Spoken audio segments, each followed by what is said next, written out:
대제사장이신 예수 그리스도, 기존의 대제사장들과 예수 그리스도를 비교하면서 말씀을 전개하고 있습니다. 어떤 면에서는 좀 반복되는 측면도 있는데, 히브리서 말씀을 우리가 쭉 따라서 읽다 보면 예수 그리스도가 어떤 분이신지를 더욱 잘 알 수 있게 될 것입니다. 23절을 이렇게 시작하죠. 그러므로 하늘에 있는 것들의 모형은 이런 것들로서 정결하게 할 필요가 있었으나 하늘에 있는 그것들은 이런 것들보다 더 좋은 제물로 할지니라. 이 구절만 보면 무슨 말인지 얼른 잘 이해가 안 될 수 있습니다. 앞에서부터 여러분들이 쭉 읽어왔다면 이해할 수 있는 말씀인데요. 23절에 하늘에 있는 것들의 모형이라는 것은 이 땅의 성소를 가리키는 겁니다. 기존 대제사장들이 사역했던 사역의 장소죠. 기존의 대제사장들과 예수 그리스도의 사역의 장소가 다르다는 얘기거든요. 하늘에 있는 것들의 모형은 이 땅의 장막 성소를 가리킨다면, 하늘에 있는 것들은 실제 하늘의 성소를 가리키는 것이죠. 예수님이 사역하는 곳이고 하나님이 계시는 곳을 가리킵니다. 이런 것들이라는 말은 앞에 나와 있는 짐승의 피로 제사를 드리는 것을 가리킵니다. 그러니까 여기 보면은 정결하게 할 필요가 있었으나 이렇게 말씀하고 있잖아요. 제사장이 하는 중요한 사역은 바로 정결하게 하는 사역입니다. 정결이라는 말은 더러운 것을 씻는 것을 말하죠. 이 정결하게 하는 사역의 핵심은 무엇입니까? 바로 죄를 사하는 것입니다. 죄를 씻는 것이죠. 죄가 무엇입니까? 죄는 바로 하나님을 향한 반역을 가리킵니다. 하나님과의 관계를 거부하고 나 중심의 삶을 추구하는 것이 죄의 본질입니다. 그러므로 하나님 앞에 가서 교제하려면 이 죄의 문제를 해결해야 되겠죠. 그렇기 때문에 정결함을 얻기 위해서는 반드시 무엇이 필요합니까? 제물이 필요합니다. 제물이 필요하다는 것은 피, 곧 생명이 필요하다는 것을 말하는 거죠. 창조주를 거절하고 관계를 깬 사람에 대한 심판은 죽음입니다. 그러므로 하나님께 가려면 무엇이 필요할까요? 자신의 목숨 값이 필요합니다. 옛 장막 성전에서 짐승을 사람의 목숨 값으로 삼아 정결하게 했다면, 하늘 성소에서는 예수님의 피, 곧 십자가의 죽음을 목숨 값으로 삼아서 정결하게 했습니다. 그렇기 때문에 더 좋고 완전한 제물이 되는 것이죠. 그래서 23절을 다시 보시면 하늘에 있는 그것들은 이런 것들보다 더 좋은 제물로 할지니라. 하늘 성소에서는, 이 땅의 성소에서 기존의 제사장들이 드리는 제물보다 더 좋은 제물, 다시 말하면 짐승의 피가 아니라 예수님 자신의 피로 하나님께 드려야 한다는 것입니다. 더 좋은 제물이라는 표현을 쓰는 이유가 어디에 있겠습니까? 이것은 구약의 제사와 신약의 제사를 연결하는 의미가 있습니다. 부정하는 것이 아니죠. 구약의 제사가 신약의 모형이 되고 그림자가 되기 때문에 그것이 갖는 의미가 있다는 얘기인데, 예수 그리스도의 희생 제사는 더 좋은 제물이라는 겁니다. 그리고 그것은 완전한 제물이 되는 것이죠. 26절입니다. 그리스도께서는 참것의 그림자인 손으로 만든 성소에 들어가지 아니하고, 여기서 이 사역의 장소에 대해서 또 강조를 하고 있는데, 이 땅 성소의 한계와 하늘 성소의 탁월함을 이제 비교하고 있습니다. 참것의 그림자다. 무엇이 참것의 그림자라는 겁니까? 이 땅에 있는 성소, 기존의 대제사장들이 사역했던 그 성소는 참것의 그림자다. 참것은 무엇입니까? 하늘 성소죠. 하늘 성소가 실체라는 겁니다. 예수님은 이 땅의 성소에 들어가지 않고 바로 그 하늘에 들어가셨다는 겁니다. 다시 말하면 하늘 성소로 들어가셨다는 거죠. 어떻게 해요? 십자가에 피 흘려 죽으심으로 하늘 성소에 들어가신 겁니다. 그래서 여기서 들어가다라는 말은 대제사장이 피의 제물을 들고 지성소 안으로 이동하는 모습을 가리킨다고 하겠습니다. 예수님께서 하나님이 계신 하늘 성소 안으로 가시는 것을 말하는 거죠. 이처럼 바로 그 하늘에 들어가사 예수님의 죽음은 이처럼 기존의 대제사장이 피의 제물을 들고 지성소로 들어간 것처럼 예수님은 하늘 성소에 들어가신 거라고 할 수 있겠습니다. 이제 우리를 위하여 하나님 앞에 나타나시고, 우리를 위해 하나님 앞에 나타나셨다. 이 말은 예수님께서 이제 그 임무를 마치고 원래의 영광을 회복하여 하나님 보좌 우편에 앉으셨다는 것을 의미합니다. 여기서 또 무엇을 강조하냐면 우리를 위하여 라는 표현을 써서 예수님께서 자신의 피로 하나님 앞에 나타나셔서 성소에 들어가신 것은 우리를 위해서라는 겁니다. 우리를 위해서 이 땅에 오셨고, 우리를 위하여 죽으셨고, 우리를 위하여 그가 하늘 성소에 들어가셨다는 거죠. 하늘은 어떤 것입니까? 하나님의 온전한 통치가 있는 것이죠. 장차 믿는 자들이 하나님과 함께 거할 곳입니다. 12장 22절에 보면 어떻게 표현하냐면 하늘 도성인 하늘의 예루살렘 이렇게 표현을 하고 있습니다. 예수님께서 하늘에 들어가서 하나님 앞에 나타나셨다는 것은 이제 구원 과정의 완성을 시작했다는 말이고, 예수님의 영광을 회복했다는 것을 의미합니다. 그리고 믿는 자들이 거할 곳을 예비했다는 것을 의미한다는 것이죠.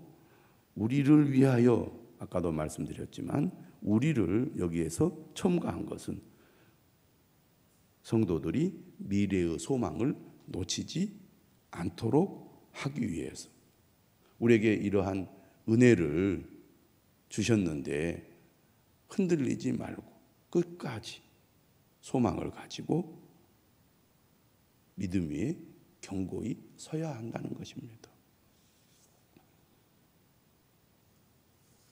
그러므로 예수 그리스도를 통하여 우리에게 주신 하나님의 은혜가 얼마나 큰지 우리는 이 히브리서 말씀을 통해서 다시 한번 깊이 깨달아야 할 것입니다. 29절입니다. 대제사장이 해마다 다른 것의 피로써 성소에 들어가는 것 같이 자주 자기를 드리려고 아니하실지니. 여기 보면 대제사장, 기존의 대제사장과 예수 그리스도를 비교하고 있는데 사역의 제물이 다르고 사역의 횟수가 다름을 비교하고 있습니다.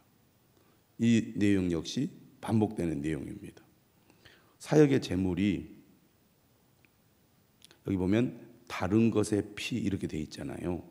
그러니까 우리 앞에서 쭉 살펴보았듯이 짐승의 피로써 성소에 들어갔잖아요. 그런데 예수님은 자기의 피로 성소에 들어가셨습니다. 또 횟수를 보면 29절에 기존의 대제사장은 해마다 짐승의 피를 가지고 하나님 앞에 나아갔다면 예수 그리스도는 단 한 번에 이 모든 문제를 해결하고, 다시 말하면 영원한 속죄를 이루고 우리를 구원하셨다는 얘기입니다.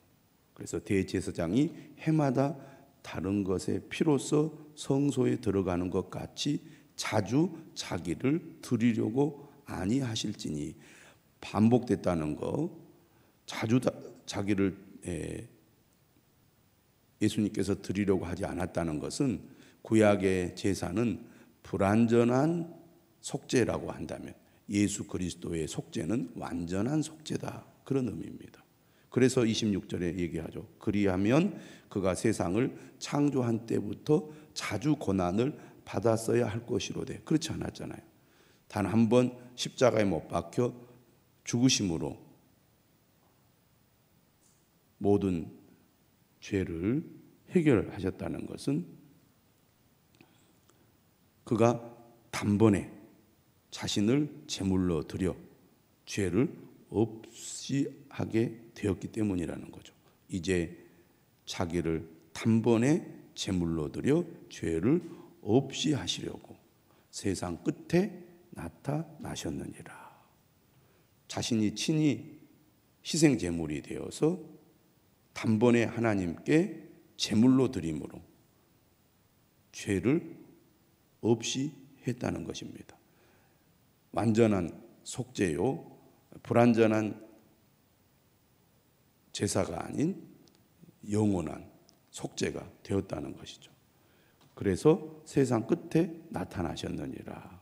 세상 끝은 종말을 가리키는 거죠. 예수 그리스도께서 이 땅에 오셔서 십자가에 죽으시고 부활하심으로 종말이 시작되었다는 것을 의미하고, 예수님이 죽으시는 이 십자가의 죽음은 구원의 완성을 위한 죽음이라는 것입니다. 그러니까 예수님의 죽음은 이제 종말의 시작을 의미하는 것으로서 한마디로 말하면 카운트다운이 시작되었다, 이렇게 얘기할 수 있겠습니다. 다른 구원을 위한 다른 언약이 더 이상 필요 없게 되었다는 거죠. 예수 그리스도를 통하여 모든 것이 이제 완성이 되었고, 이 완전한 구원을 위한 카운트다운이 시작되었다고 볼 수 있습니다. 다시 말하면 예수 그리스도 말고 다른 이로서는 구원을 얻을 수 있는 방법이 없다는 얘기입니다.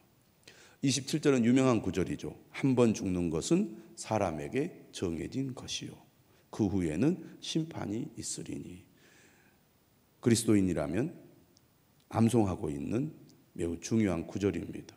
이것은 모든 사람에게 해당이 되고 적용이 되는 구절이라고 하겠습니다.